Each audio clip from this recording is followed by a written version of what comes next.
So excited. Welcome back to Sold Out. I'm here with an incredible guest. Thank you so much for being here, Lety. I don't even want to say anything about you because I have so many questions, but I mean, literally podcast like queen, actress queen, creator queen, media queen. Praise be, lady girl. I mean, you're amazing. Thank you for being here. And so excited to dive in.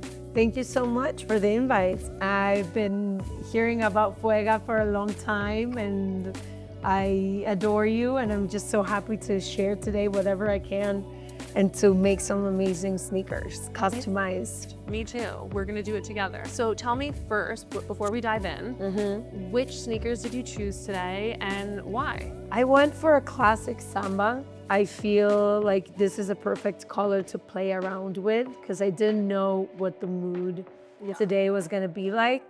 So I just wanted something pretty plain, comfortable, classic to begin with, and we'll see what magic can come out of this. I love it, and I love how your nails look with it. It looks very cool. Right, I didn't plan it, but hey, now, yeah. Gorgeous. Well, let's take those out and let's do that.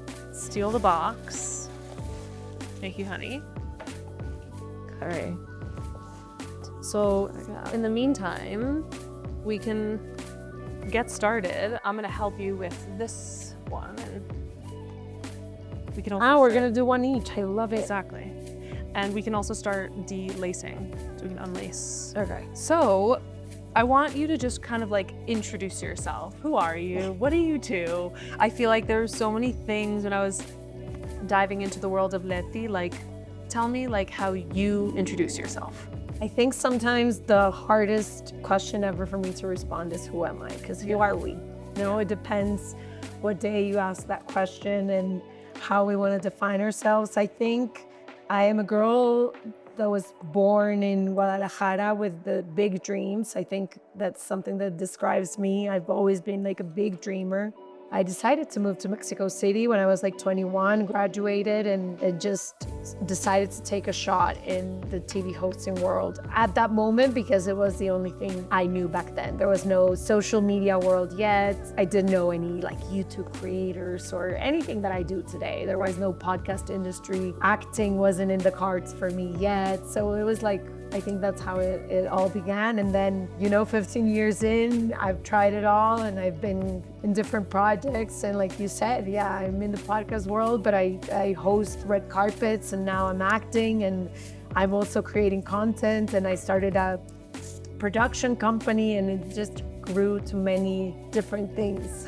It's amazing how the journey started in one format that you only knew of, which was like being a speaker, narrator, co-host or whatever. And now look at all the mediums that have formed. Like there's podcasts, there's content, there's social media, there's so many formats. I think you're a very good example of someone who does a lot of different things well, you know, because I feel like the people who kind of become well known, it's like, oh, podcast, and you're the podcaster. Yeah. But you're, you know, acting on a sold out show here in Mexico City, which I went to go see and I absolutely loved it. I enjoyed it so much.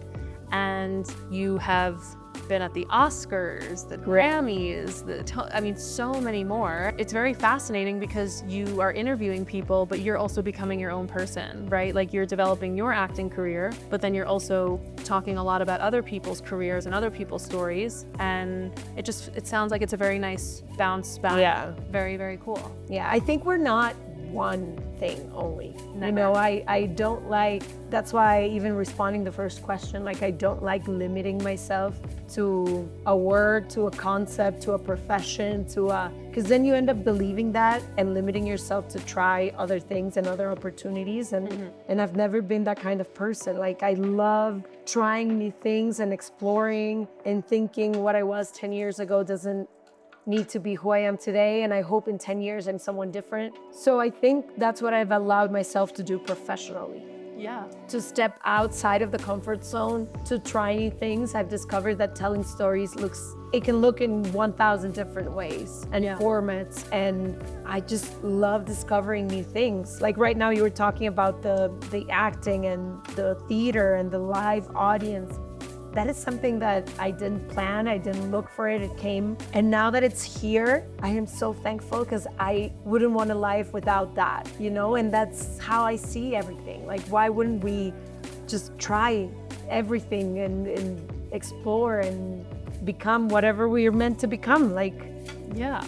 And also I would say, like, when opportunities present themselves, you kind of have to listen to those whispers, and you need to take on those signs that the world and the universe is giving you. So maybe you didn't think you were going to be an actress, and now all of a sudden it's falling into your lap and you're killing it. That's a sign that you should be listening to it. And I want to get into like more about your podcast and also how it feeds into all the different things in your life. I think the podcast that you've, built is so impressive. And I think there are all these stats about it, #1 in Latin America and the most listened to Spanish podcast. And you also won so many awards. And it's really inspiring because here I am, sitting here in front of you, and we'll talk more about that also. I prepared some things. So you said a little bit of how you got started. I'm curious about the process of how you chose to partner up with Ash. And what was the first moment that you realized that this was actually something that was kind of successful, and it wasn't just going to be this like little project, but it's actually this hobby. Exactly. This little hobby. Yeah. Well, I knew before I even knew I was going to do a podcast, I knew I wanted to do something with Ash. We've been best friends for 10 years. Yeah, she's your 20 years, sorry, not 10 years. And we've always wanted to do something. She used to be a photographer, I used to be a TV host, and we couldn't find the right match. We tried different projects, even, like baking cookies and like just everything, because we've always been like this creative minds that just want to do things. And I was visiting her in LA. She had finished a very long time relationship. And we both listened to so many podcasts back in the day. This is 8 years ago. And we used to share so many podcasts with each other. And I think the conversation started of like, what happens to people that don't speak English? Like, are they never gonna have access to these things that we have access to? Like, we've been learning so much. It's our favorite format. We looked into it. The podcast industry didn't exist in Mexico. And I think we just decided to give it a shot. And it was like, let's make our own podcast. We went to Guitar Center. We bought $30 microphones, Googled how to upload an episode to all these platforms. Like we had no idea what we were doing, if I'm honest with you. And I don't know, like week 1 and week 2, somebody told us we were #1 in so many countries in Latin America. You said week 1, week 2? Yeah, with like the first episode that we had, because we thought we were gonna do this every month or something. Like we never thought it was gonna be, I'm not even gonna go to the word business, but we just didn't think much of the project. Like it was just like a hobby, and we're like, okay, maybe my mom and your mom will listen. And I think that's where we discovered that there was something very valuable, that people were in need of, safe spaces like this digitally that could somehow help understand our reality a little better, especially for Latin America, that we had like no shows like this. And we just decided to start talking about taboo topics in that moment. Conflictual, kind of not so spoken about. Because that's how we grew up in Latin America. Right. I don't know how it was where you grew up. I would love to know, but for us, it was like the less you know, the safer you're gonna be. And since it's a very Catholic region, not only Mexico, but the whole of Latin America, totally. We don't talk about sex, we don't talk about mental health, we don't talk about any issues that you're going to, just find it out or don't, or like pretend that nothing's happening. And we hated that. We hated not understanding things. And that's why our show is, the translation would be something like, we gift you all our questions. Like we just want to figure things out. We're no experts, but we have a lot of questions. And so we started inviting people to better understand death, to better understand suicide, to better understand sex, to better understand life. Wow, so that first episode, that was with a special host, it was just you guys, and then the first episode, we didn't even know what we were gonna do, so it's me interviewing Ash and Ash interviewing me. Right. Wow. Then we realized, okay, the whole idea of this show or whatever this project's gonna become is that we actually understand everything we don't understand, which is what we talked in that first episode. Like everything we know, we've had to find out through friends, misinformation here and there. Like, what if we actually invited the people that know about these things and just dive in? And that's how it began. And it became just not number one, but it just started becoming a thing that people would share with each other of like, if you just got your first heartbreak, or if you're going through grief or loss, or if you have a crisis in your career, if you don't understand what the fuck's happening with life right now, if you like whatever you are confused about and feel like you're the only person in the room that's going through that, our podcast became the space for that. And we never once put, $1 into marketing, or it just started being a word of mouth kind of thing. And people were finding value here and just deciding to share it with their friends, with their family, with their exes, with their whatever, Yeah. What I like about this is that it's very kind of person forward or human forward. It's very relatable. It's the most relatable because everyone has doubts about Wait, I don't know if I want to go with the same brown through the whole sneaker. Should we? I was thinking of doing like the back a different color. Or do you want to switch around?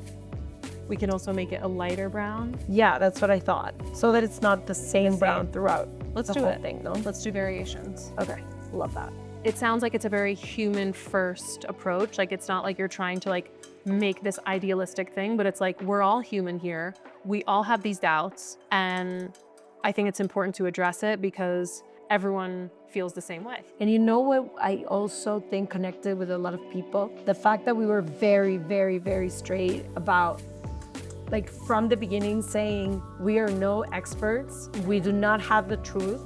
We're just asking the questions and opening up a conversation so that then people decide or do with their lives whatever it is they want. There was no agenda. There was no, and I think people appreciate that a lot nowadays. A lot. Yeah, I love that. And I think now, sometimes like you're embracing media or social media, whatever format you're taking it in, there's always these hidden either consumerism or subscribe, or I feel like there's always hidden agendas. So I'm loving hearing this also, that there's this like kind of purity or like, at least that's how it began. Then you realize you got to start hiring people to keep creating this content. Yes. And then you have to pay, the paycheck, and we had to leave our careers. Well, I had to leave some of the things I was doing. So did Ash. So I think at that moment, it kind of became like like a change in we had to switch our whole idea of what the next few years of our lives were gonna be like. Interesting. And what were you doing at the time job-wise? Like, I was doing TV hosting. I had just started doing my first red carpet. I had a show with Discovery Channel back in the day. cool.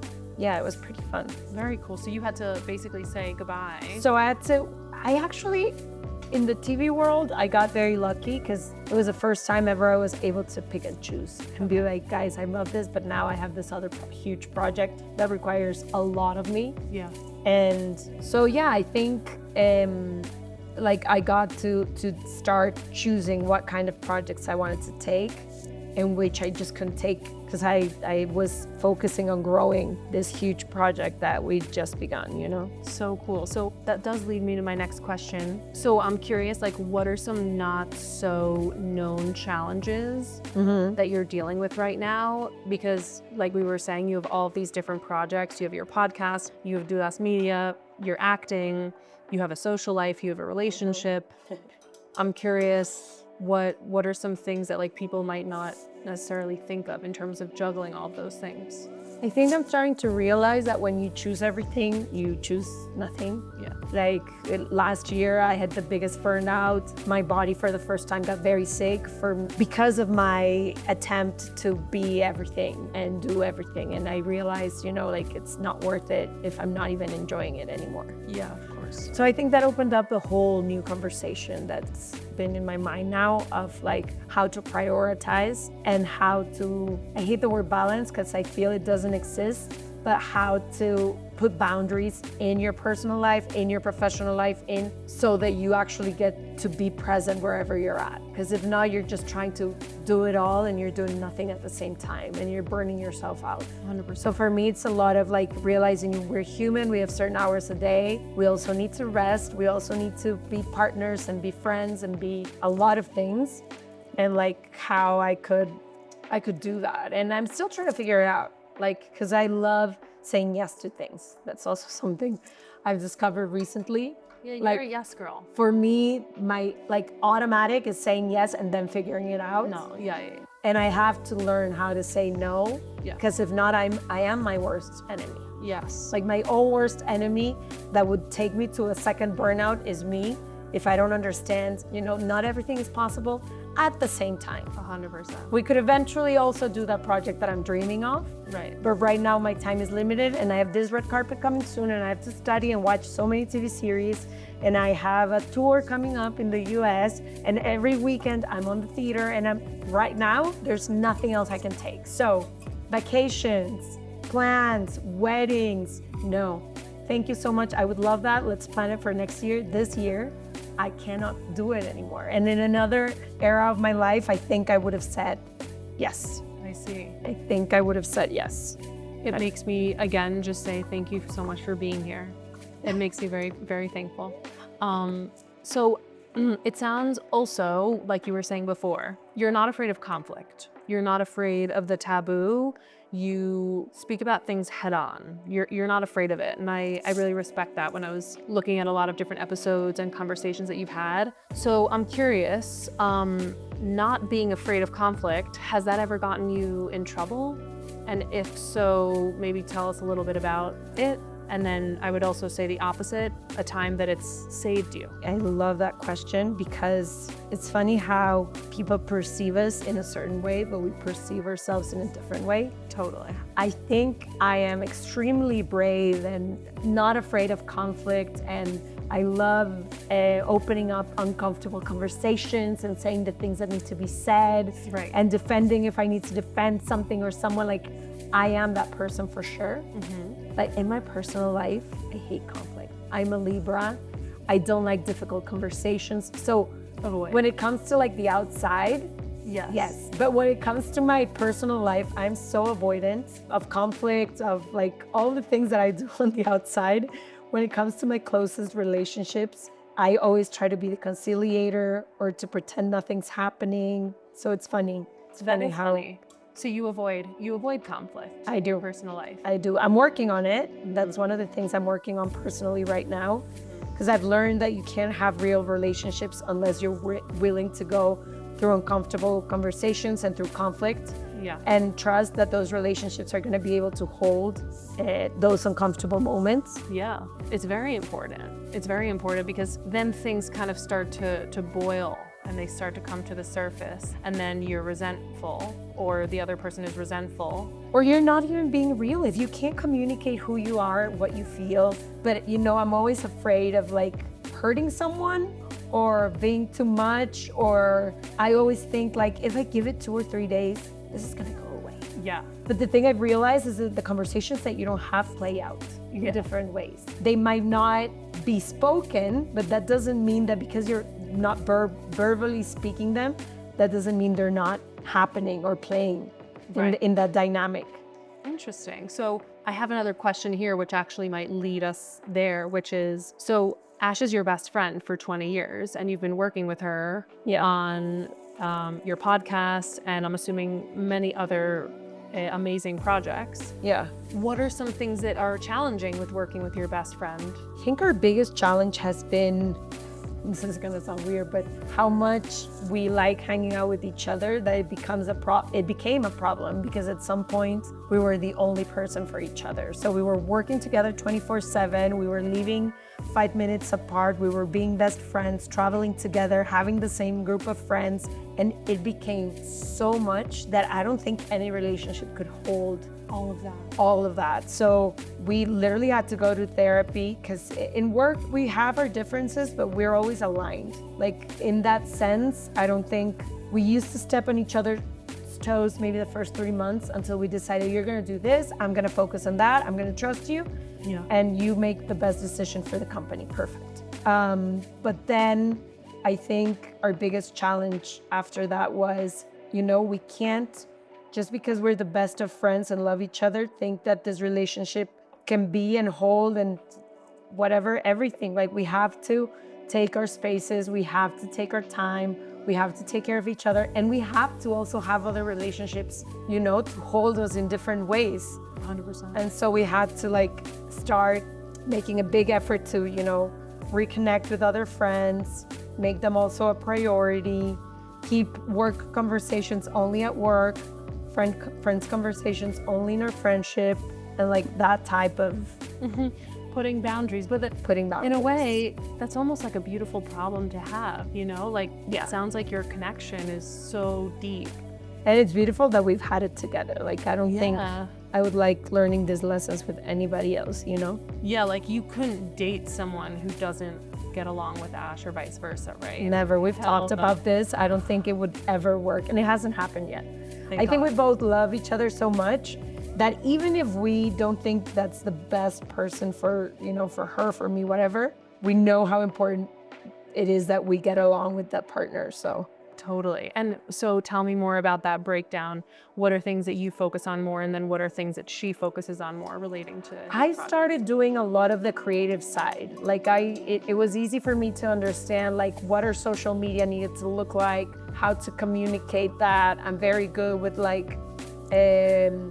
benchmarking with brands, with messages, with copywriting, with all of that. So it sort of came easy to me, and we both decided. She's very good with operations and human resources, and you don't say operations in English. How do you say Logistics? logistics?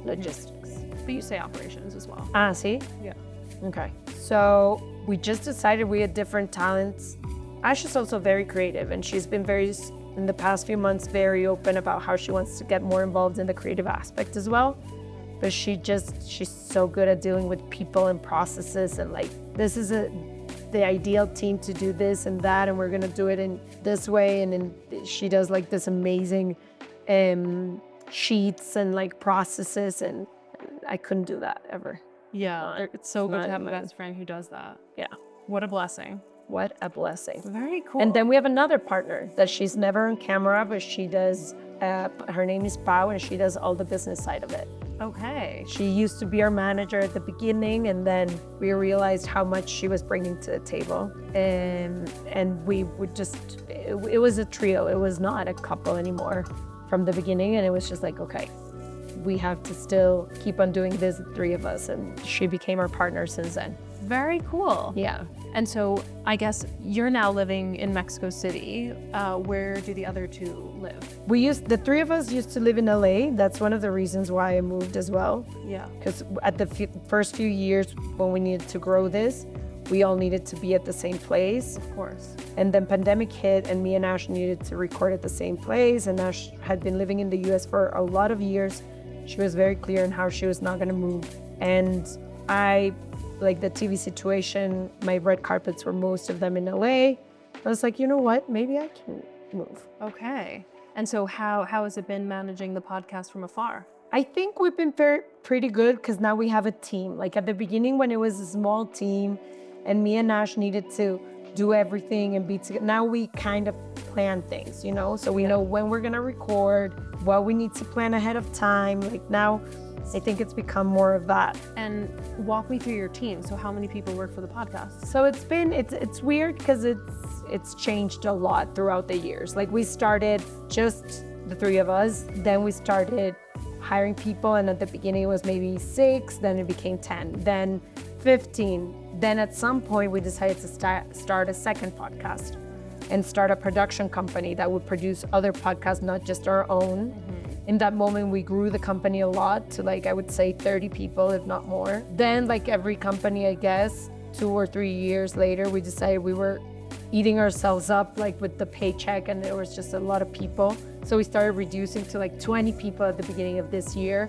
And I think now our aim is to be able to be more boutique in what we do and how we do it. Yeah. So we might become even less. I don't know, like we're still figuring it out, but it's been I don't know if you studied anything related to business, but for me, like I've been learning so much because this is something I didn't study, I didn't know anything about, and it's just. What are some business learnings that have been surprising you lately? I think just that nobody really prepares you when, like, I think there's a lot of romantización, como, I don't know how to say it in English, when you romanticize the being your own boss kind of thing, and it never stops. For us, for years, it's been working 24/7, even on weekends, and I think I was not prepared for that, for all of the challenges of, making decisions that are not, at the beginning, it's only about what you want to do and how you want to do it.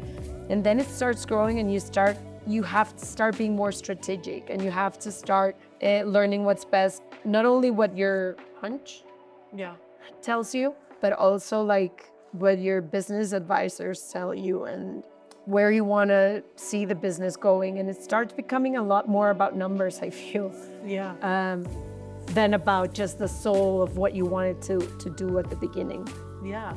And I guess that's also like growing up, right? Like it's like if your company is becoming an adult. Absolutely. Who are some of your business advisors, and how did you come across them? I think what we've done, and this is something I would advise anyone listening, is we always reach out and ask the questions and trust the people that have been doing something for a long time. So whenever we have any doubts of like, what is the best decision here? How do we manage our team? How do we make decisions? Do we keep this project alive, or if it's not making any money, do we kill it? We always go to someone. Like we've had business coaches, we've had friends that have some businesses, we've had people that we admire, and we literally text them like, hey, do you have 5 minutes? Hey, there was a company that used to do Hispanic content in the US that we admired, and we literally sent an email to the CEOs and said, hey, we're this startup of creators, this is our podcast, this is who we are today, and like we kind of need your advice. And everyone's been so generous, like even our agents, everyone can give you 5 minutes. That's something I learned. And we always take them, and we always like listen to people. Very cool. Also with our own team, like we used to make decisions only me, Ash, and Pau, and now it's like, no, these people work 24/7 on our project, know our audience, know what we're doing, know everything. Like, what's your opinion on this? What's your opinion on that? Very interesting. So speaking of listening to people, and kind of diving into some of the people that you have been listening to and interviewing, there was obviously some incredible episodes that you guys have done. I mean, Ed Sheeran, like Lively, Billie Eilish. Yeah, it's insane. It's like, really insane. You say those names and I'm like, what is happening? How did that happen? Crazy. Yeah. When I was watching it, I was so excited. Like I was like blushing for you. So I'm curious. So you interview these amazingly talented world icons, and what are the things that kind of excited you about interviewing them? And then was there anything, maybe reality clicking in, of being like, oh, this surprised me about that person, or I didn't realize something about that person, like little things that you kind of learned about those people that are like misconceptions? And I'll tell you one of mine. So I was expecting, let's say, Billie Eilish to be a little more shy and a little more like timid, but she seemed to be so just like open book, relaxed, and like kind of like one of the girls, like hanging out with like you. A friend. Whereas I thought Blake Lively would have been more like bubbly and cutesy, and I know that you guys were virtual, you weren't together in the space, but she kind of didn't seem that like bubbly. It seemed she was like a little bit like annoyed, or like something had happened that day to her or something, even though she was, I mean, a beautiful speaker. I just kind of, those things reversed in my head, and I'm curious if you have any other of those. I always have like the same approach with these people that are considered like huge stars. Yeah. Even in my work outside of the podcast, like I try to approach them always as human beings. Yeah. And I try to be very relaxed when that is happening. Right. So that they also feel comfortable enough to like open up, Of course. if it makes sense. Yes. Of course, every personality is different. Like there's some people that give you so much energy and some people give you so much information. Some in their responses are so brief that you like have to get really creative because you end up, your 15th questions in 3 minutes and you're like, how did we end up here? Like this is not the plan. Yeah. So I don't know. I think I always like not arriving with any expectation of anyone, just being like, I am so happy for this incredible opportunity and I'm an open book to receive whatever this person can give today. Yeah. And we all have our hard days. We all have, like when they do junkets for movies, they do 60 interviews a day. Of course they're tired and of course they have a face, when they... And they're not the most bubbly. They're not the most bubbly. Right. They're not having the best of time. Right. I don't know. Interesting. Yeah. So do you have any kind of favorite episodes that you've done or people that you've interviewed? I think Billie by far. She was incredible. Not only was she, like you said, an amazing surprise just because she was so comfortable and like she started talking to us like she was one of our friends and like opened up. Usually with stars like that, you have to be very cautious and like send the questions before and make sure you don't say anything or ask anything that they're gonna feel uncomfortable with. And she, with her energy, was so incredible that like it just made the conversation so beautiful and so open and so honest. And she was like that when she arrived, when she was on camera, when she said hi, when she said goodbye. Like one of those when you realize it's not just for the camera. Totally. Like it's a real thing. And also because I just admire and love her music so much that it's as if the universe gifted me something. Yeah. Yeah. I think we're making 2 different sneakers and I'm loving it. Because like it's the in the same tones. Yeah. But I love how I'm gonna have one thing on my left foot and one thing on my right foot. I'm gonna love them both. I thought we were purposely doing asymmetry. I didn't know, but now I'm loving it. I love it. I love it. Okay. I think the thing that we should just keep the same are the 3 the three. stripes, I agree. Okay. I agree. And do it in a dark The one. dark and also in the back. No. Okay, yeah, 100%. Very cool. And So I would say Billie Eilish. There's also some in Spanish that are not like this, that they're not probably like musicians but they're activists and they're people I've followed my entire life or like have read their books so also like for the geek and nerd that I've always been, like having this amazing human beings that I love and follow. yeah. Like I've been so inspired by Elizabeth Gilbert. Uh-huh. And she's a writer and I just love her way of seeing the world. And she came to the podcast and like was also one of my favorite episodes. And I cry when I get to talk to these people that have changed my way of seeing things. Yeah. Like that to me is insane. So insane. Also another one I really liked was also Trava. Also I love. He's amazing.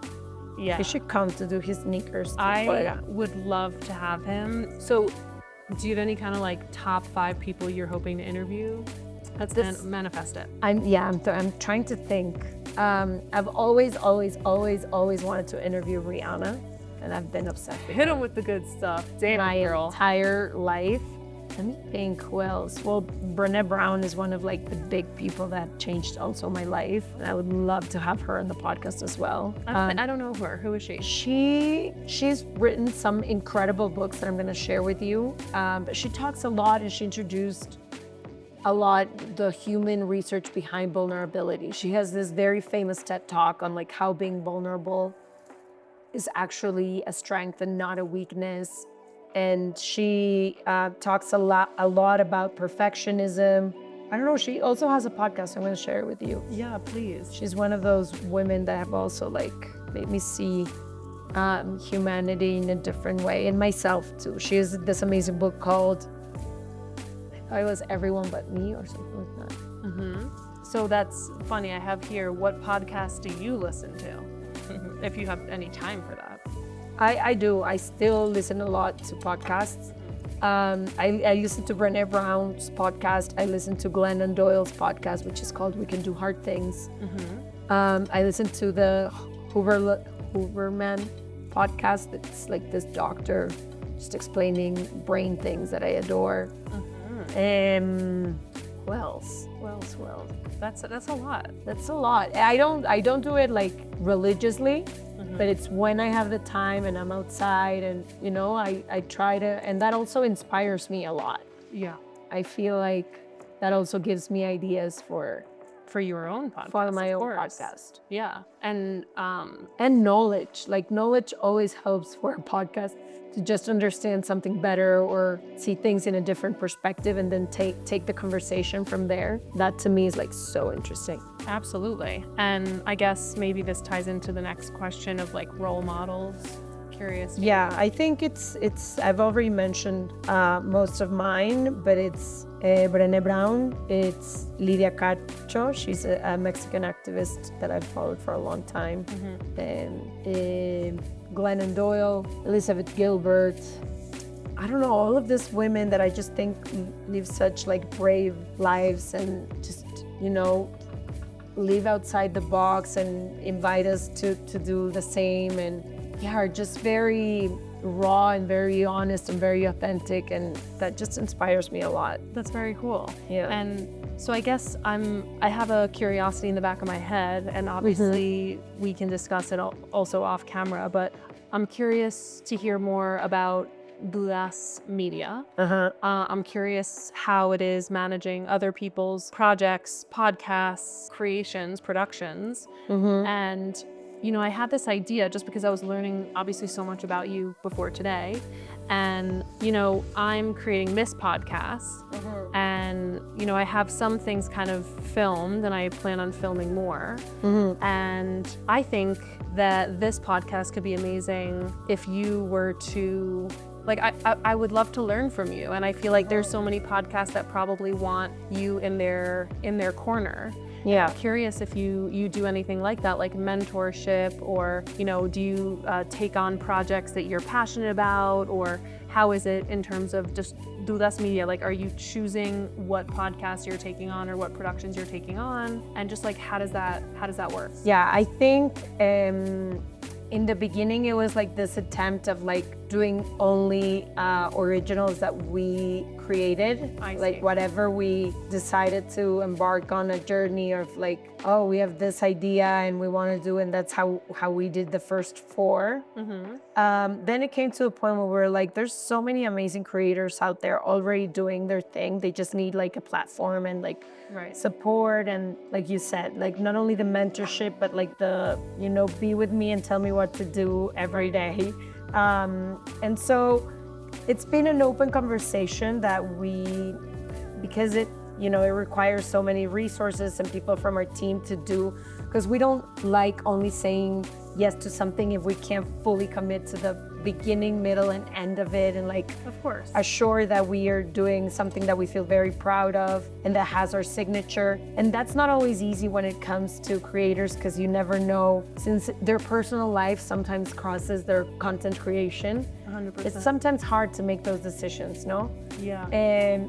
But I think we need to restructure internally to understand like cool projects from outside, not only how we can help them grow, but how we can add them to our own roster and see like, I don't know, create like a business model that would be interesting for both them and us. I think we're still there. We're just starting with 2 new projects now. We're commercializing one podcast that already exists, and we're starting a different one with other people, other creators. What does that mean? They're also invested. Like they do their own production, they do their own creation, they do everything, and we help them monetize their platform. But yeah, this is an ongoing conversation. I feel like any company, we don't have like the absolute.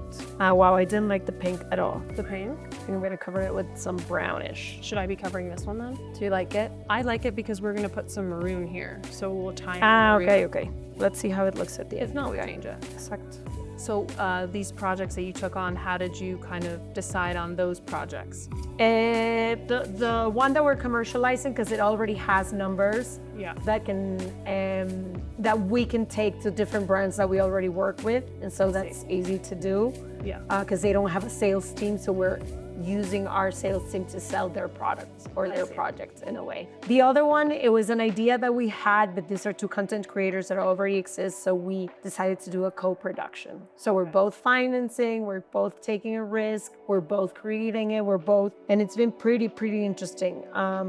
But yeah, I think it's an ongoing process of like learning what works best for them, what works best for us. Like, I feel like we're still figuring it out. Is there, I would say, like, is there a certain recipe or like certain qualities that you look for in content creators that you think can really craft like a successful pathway forward?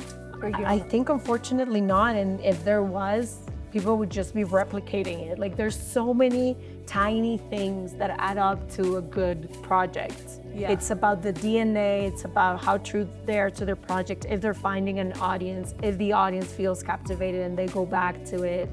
If, you know, if they're taking care of it, if they're being able to monetize whatever it is they're doing, because if not, it becomes impossible to just keep on doing a project for life if you're not making any money of it. But more so, I would say, like, for you, you know, like, are there certain either founders or content creators that, like, you, let's say with this quality, you would definitely take them on because you saw X? Or are there other qualities that you're like, no, I don't like that because of Y? Got you. You know? I think at the moment that we are right now, we're not looking for anyone, because we're trying to structure what we already have. Like, it's not that moment of a company where we're like, oh, we need 5 new projects and creators. Right. I think right now it's more about slimming down. For now. That's Where's the white? Do you have the white? I do. I'm gonna mix it here. Very cool. Yeah. And do you have like any like content creator crushes? Curious, like Instagram crushes or people that are just like epic to you, that are not necessarily podcasters, but like thinking more like TikTokers or like like the little Asian guy that like dances and stuff. You're like, no, no. You sound more like head heavy into like brain stuff. I'm trying to think. Psychology. Like, not even so, because that's what I do mostly at work.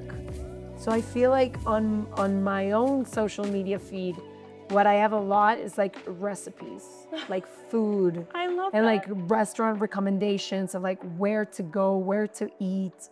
You like to cook? I like to cook, but I wouldn't say I'm good at it. I just like recipes that have like and I think the algorithm already knows what I like, because I get a lot of pistachio and a lot of like chocolate, like the specific things that I want to do. And I save all these recipes. That doesn't mean that I'm gonna make any of them. But you have them. You have them there. But I have them there. It comes. Exacto. Love I have it. them there. And so you're living in Mexico City, but you've been living in LA, and you have lived in Mexico City before. But I had to ask, Mexico City or LA? No, Mexico City, by far. By far. You enjoy it By more. far. I've always adored this city. The city has given me so much. And it's very chaotic, but some of my favorite people live here. You eat like nowhere else in the world. There's so many theater and cultural things happening. And I don't know, the city just stimulates me in so many ways. I don't think there's anything in the world like Mexico City. I am a big fan of it. Love it. And do you plan on staying here, I guess, for the foreseeable future? I think for now, yeah. I also loved LA more, the people that I had in LA. But Mexico City to me is like, I can't get enough of it. I can't. So I'm also curious about this. Walk me through your like daily routine. So there's no daily routine, which is what sometimes fucks me up, but what I love most about my life. Because it really depends on like, am I recording the podcast that week? Or am I only doing theater on the weekend? Or do I have a visit that week? Like, I think it varies. Yeah. You don't have like you have to do your yoga at this time, or no, your skin routine. I try to work out every morning. That's something I really try to do. If I can't work out, like I walk. That is something I do every morning, no matter what. Yeah, and the city is so great for walking. It's so great for walking. I have my favorite matcha spots because I don't drink coffee. And like, that's something I do no matter what. And you know, usually I like to ask these questions in the beginning, but I completely forgot. Tell me about your family. So my entire family, and it's a very extended family because my mom has 5 siblings and they all have 4 or more kids. They all live and are still in Guadalajara. Like, they never understood Why you're here. why I left. If everything, at least all the love was there. But you know, when you have these callings, what do? Like, I couldn't say no to myself. Like, I knew my dreams could not happen in Guadalajara. I knew it from when I was a kid. I knew I wanted to be on television, and there was no industry for that back home. Yeah, so when they come to visit, they still give you the business of like, what are you doing here? No, I think they came to peace with it. Like I was saying, it was tough at the beginning, Yeah. and they weren't supportive at all because they wanted me back home. Of course. But with time, they love what I do. Now they're very supportive. They come visit every time they can. And they watch the things I do. You know, I was in a TV show last week. I saw. Yeah, and they watch and they send it to their friends, and I feel like now they're very proud of like Yeah, they're your fans. what I'm doing. But it was tough at the beginning, I would say. And siblings? Siblings, we're 4. Wow. I have an older brother, then me, then a younger brother, and then a younger sister. And I'm very close with them. Like, I would say very, very, very Latin family in that sense, where we grew up doing everything together and going everywhere together. And I think that stuck. Like, that was one of the things my parents were very keen on, like us Sticking together and putting us before anything. And they're the loves of my life. Like, I adore them. I've now become an aunt thanks to them, and that's like the best feeling in the entire world. Incredible. Are you closer with one sibling over the other? Not really. I shared a room with my sister all my life, and we're 7 years apart. I'm older. And I feel like that created a very special bond where we trust each other and consult each other in everything we do in life. And weirdly, but she's more mature than I am, Oh, she's younger. even though she's 7 years younger. Oh wow, 7 years. Yeah, that is crazy. But she somehow has life figured out and I haven't. We have a very incredible relationship. But then my older brother, we're 1 year apart. So everything we grew up doing was together. Like, we had the same friends, the same plans, the same vacations, and that made us like really close. And then the one in the middle is like the most affectionate of all of us. And he made it a business that we like were very close. That also created a very special bond. So I would say the relationship with each of them is completely different, but I am very close with the 3 of them. And it's like one of the relationships I try to take care of the most in my life. That's beautiful. Yeah. What qualities would you say you bring in from your family to your work? I think wherever I go, I am so fucking loyal and like passionate. Like, I don't know how to do things in any other way. I've tried to like, you know, half-ass here, half-ass there, and I've discovered if I don't feel, and that's something that I feel happens a lot in my family. Like, when we're there, we're there. Right. And like, we're very intense on like our quality time, but on our taking care of each other and our showing up and our every aspect of what we do. That I feel like that's something that came from my family, but that has like stuck with me for life. And I feel that's something very Latin American, don't you think? Like the passion for the music, for the things, for the, I don't know. Latin American culture is unbelievably vivacious and Right? saturated and dramatic and exaggerated, and but also, you know, like fiercely loyal or fiercely happy. And yeah, like if you're loyal to a friend and you're like, it doesn't matter what he says, does to you, whatever, like you're there. Like it's, I don't know, it's weird to me, but I don't know. Yeah, I think that the fact that I show up passionately to the things, and that I'm very loyal, and that I'm very, I think for my family also, like something that they've shown me a lot is how they're always there for me. So I try to also always show up in their lives, whatever it is, you know? Like, just try to be there. Yeah. And that's something I've taken from them, for sure. I'm curious, have you lost friends along this journey because of this kind of like action and movement and attention? I don't think I've lost friends from that, but I've definitely lost friends throughout the years just because we've grown apart. Not that I don't love them anymore. Of course, I'm gonna be happy if I ever see them or... Yeah, there hasn't been kind of like that friend that's like, you don't have time for me or whatever kind of, you know, like. I mean, there have, but I think also for those friends, I've taken a step back of like, I'm sorry, like this is how much I can give. Like I said before, I'm not gonna, you know, burn myself out or whatever to please or to have time for everyone. Unfortunately, I can't. Sometimes I don't even have time for my own boyfriend, you know, or for my, to pick up the call from my mom. And I'm just like, Mom, is this urgent? No, can I call you tomorrow? Yes, okay. Right. And I think people that love us understand that we also, and our careers also go through that type of phase, no? Where you can't be 24/7 for everyone all the time.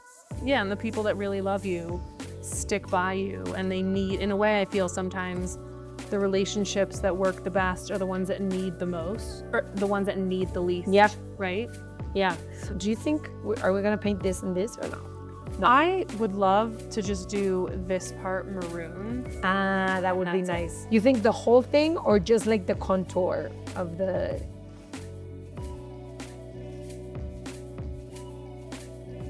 No, the whole thing, no? I think I like the whole thing, and we leave this white. Okay, We leave this beige and this beige. okay. And then we'll dry it with our pistolas here in the back. Perfect. And then we'll do a sellador, which is like this kind of finisher to make it like a matte, stay. Because I think we've already mixed so many colors. It's a very beautiful palette. Literally. Hi. Earthy tones. Sana. Earthy, earthy, earthy. Earthy tones. That's the vibe we wanted. Are you into road skincare? I only use skincare that my dermatologist sends me. It's expensive because you know how dermatology products can be. Yes. But I think also I don't overdo it. What I feel like happens today is everyone thinks they need the 24-step, you know, routine. Yeah. Because someone recommended it on TikTok. Because what we don't realize is everyone's skin is so different. Yeah. That what might be amazing for my skin might be the worst for your skin. So another question, actually, I'm dying to ask you. What do you do to your hair? When I went to go see the Siete Veces Adios, it was like glistening. It was like the main character. You know what? First, and this is something I have to say just so I don't sell people the wrong things, is I Was born with it. was born with really good hair. Like, if you see pictures of both my mom and dad at this moment of their life, Amazing hair. amazing hair. My mom does like blowouts every day and my 3 siblings have even more hair than I do. Like, it's crazy. It's like we come from a family of wolves. Now, the second thing is I do have like a routine. I invest in hair products. I never use heat on my hair. Yeah, infrequently. Especially not for a daily basis. Right. I always comb my hair inside the shower, never outside of the shower, because it just makes it like... And then I try to use 2 to 3 products that just give it like more volume or more curl. Right now. And I, every 2 months, do, ¿cómo se dice? Un despunte. Like a haircut when you only cut like 2 centimeters of your hair, a trim. Every 2 months. Really, te felicito. Unbelievable hair over there. Thank you. Beautiful. I guess you told me about your You also skincare. have amazing hair. Thanks, babe. No? Thank you. I think I have good hair. Is it also genetics? I would say it's genetics, although my dad is bald since he's like 32 years old. Ah, wow. So But it's he from rocks your it. mom. I mean, he's got a great shaped head. Nothing against bald men. Nothing against bald men. It's very, very thick Ah, hair. so that's where it comes from.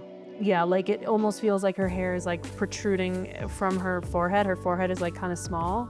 She just has this thick hair. Like it's like the thickest hair you've ever seen. It's something that's just like known about her. Yeah. So it is genetics. Yeah, I would say so. Yeah. Because then I feel like some people are like, buy this, wear this. Yeah, but I also understand. It's like with your skin. You can do so many things to take care of your skin, but there's some people that already since they're born have really good skin, and some people that, like my mom had red, like rosacea all her life.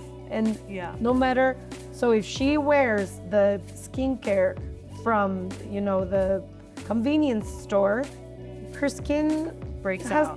the worst time in the world. So that's also important to say. Sometimes, yeah, you can help yourself with some products, but also like some things you have come naturally, and some things are just no product's gonna make your hair multiply 75 times in your hair, you know? Yes, totally. Have you listened to the new Justin Bieber album? I'm curious. I have not. Are you I'm like not a into- big Justin Bieber fan, but I didn't like Seek it out. like Bad Bunny's album was out and I was pre-saving Right. for 4 weeks in advance and like listened to the whole album, and now I'm dying to go to Puerto Rico. I love Bad Bunny. Who else? Who else do you listen to? I listen a lot to Rosalía, Zetangana, Carla Morrison. I don't know her. No, she's an amazing Mexican musician. I'm also very into folk. Like my favorite band for years has been Mumford and Sons. They haven't put out new music, but they're on tour now. I'm hoping to see them soon. I listen a lot also to regional Mexican music. No way. Yeah, especially banda. Corridos I don't like any of the narco culture related shit I don't like. Right. But banda, which is like songs of like so much pain and heartbreak, and Yeah. puta, I adore. Like, is Christian Nodal. You could say Cristian Nodal. He's not banda, but you could say like kind of like that. And I'm from Guadalajara, and that's the land where like Vicente Fernandez and Alejandro Fernandez and like all of this music of mariachi and rancheras and Jose Alfredo Jimenez. And so yeah, you grow up knowing this mariachi. Yeah. Okay. Do we like? I love. Do you like? I like a lot. It's a beautiful color palette. Sí, no? Muy. So I think what we can do now is let's dry these. Okay. This is gonna be a little loud. When's the last time you picked up a pencil and drew something? Read forever. And I love doing this. Like, it's been so therapeutic to even just paint. Yeah, you like don't know the time, you just chill. We should do more manual things in our daily lives. Like, Totalmente. You know, Rafa was one of the first participants here. He came to one of my first. really? I think him and I just have this beautiful love and respect for one another relating to business here in Mexico and creating a local brand. And I have so much respect for him. I don't know. I think that what he's created with Santo is just, Yeah. people really love that place. And Yeah. More than the food, like the ambiente, la comunidad, it's community. it's really beautiful. Wow, I guess you guys have been together for a while, right? been together a year and a year. No. Oh no, a year and a half, right? 'Cause it I was never thought I would be saying this, but a year and a half. crazy. That is crazy. Also, I saw in some of your interviews that you had dated this guy for a while, this soccer player, right? Yeah, I dated him for a while, but a long time ago. Oh, and you were much younger. We were very young when we started. And wow, people still like ask you about it, right? In those interviews. It's been recent that people have been asking me. I think for a long time, people didn't even realize that that we were related at any moment, because my career, like that relationship finished, I don't know, 8 years ago, and then my career started. He had so many partners, and when social media became a thing and things were public and shit, we weren't together anymore. Totally. Okay, honey. Okay. They're very cute. I love them. They're so funky. I don't know how much. I meant to be more funky in my life today. Very 70s. Yeah. How would you explain your humor, Lety? Curious. I honestly don't know. I know that it's one of the things that I look for the most in people, especially like partners. I'm always attracted to humor, but the thing is, it's a very particular type of humor. Like, it's weird to explain, but people that make me laugh don't necessarily make other people laugh. Interesting. Like, there's a couple of people that I'm now thinking about that I've always found their humor like to be hilarious. Like, they one text and I'm like cracking up, like one emoji and I'm already like laughing. And then I see that some people don't find them that funny. Yeah, and then you're like, what's wrong with me? And I'm like, what's wrong with me? But I think my humor is very simple. Like, I just love people that laugh a lot about themselves, like are not afraid to say something ridiculous or to, you know? Yeah. And Would you say are you a sarcastic person? Oh my God, it just started crazy raining. Yeah, Mexico City. I would say, I think my humor is a lot like what I was explaining about those people, meaning Unexpected. yeah, like I laugh about what they say and they laugh a lot about what I say and how I exist in the world, but not because I'm trying to be funny. Like, I've never thought of myself as the funny one in the group, and I don't think anyone in my group ever thinks of me as a funny one. I love laughing with people, and I look a lot for laughs in life, but it's not like my thing. I see.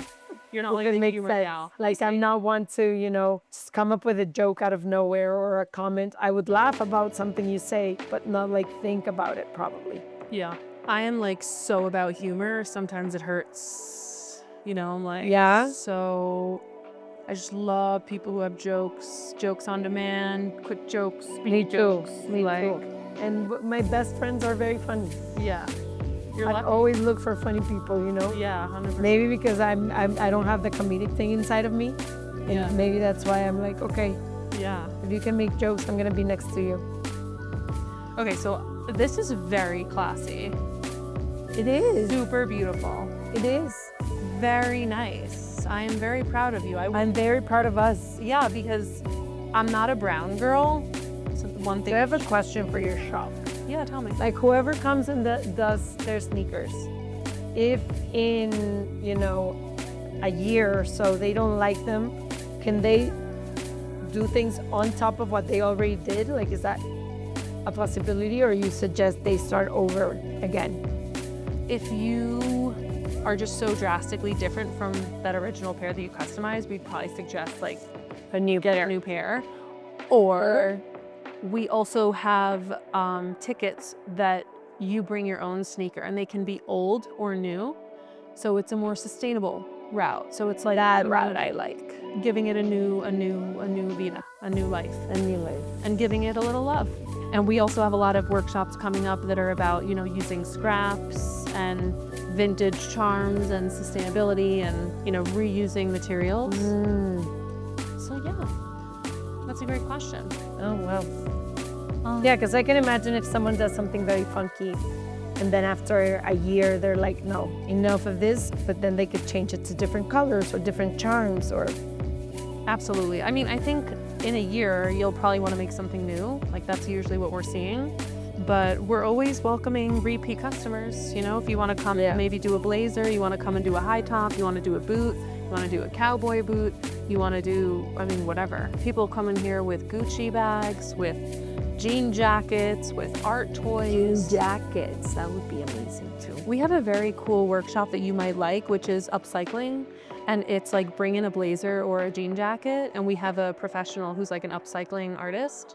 And she, Invite me to those. Those I would love. yeah, it's super, super cool. So what little accessory can we add here? I like that. Do you like that? I'm looking for an L, so we can have LS. Someone who likes to use your name. I could use my name, or I could use dudas, something I use a lot. Or I even have tattooed in my arm RE, which means like re. Re is a word that you can use before words to change the meaning of them, and I love that. That is cool. Like renacer, respirar, como the idea that you could reshape, redo, reborn, and it's also the initials of my sister and my best friend. So Nice. yeah. Do you have any other tattoos? I have like 8, but they're all so tiny that you can hardly see them. But yeah, look, this one. Yeah, you're like subtle. They're like, very, very subtle. yeah, your style is like more, so it's like more, you're not crazy with your Only with accessories, I'm very maximalist. Today I didn't bring a lot, but I think with accessories, like I always overdo it. But then in my outfits, I'm more chill. chill. I love your style. I think you have a very elegant style. Thank you. So Okay. do you have another one of the lejos? I'll give you a few of these. Perfect. I'm gonna write dudas across the front here. Nice. And what do you have planned for the rest of the day? Rafa, my boyfriend, is leaving tomorrow for like a month. So tonight we're gonna have a date night. Nice. And then he has to pack, so we'll probably go to his house. So everyone, I feel, feels like they need to start a podcast. It's a very saturated space. Would you agree with that statement? No, You don't think so? I think it's like saying someone shouldn't make music because there's a lot of musicians out there. I think this is just a platform or a channel or a way to communicate things. But I think if you have a good idea and you believe in what you're doing, I think it could definitely work. I think there's audiences for everything also. I don't know if you remember, but when YouTube blew up, some people were, like just also starting their own channel, and everyone was like, but there's so many YouTube channels now.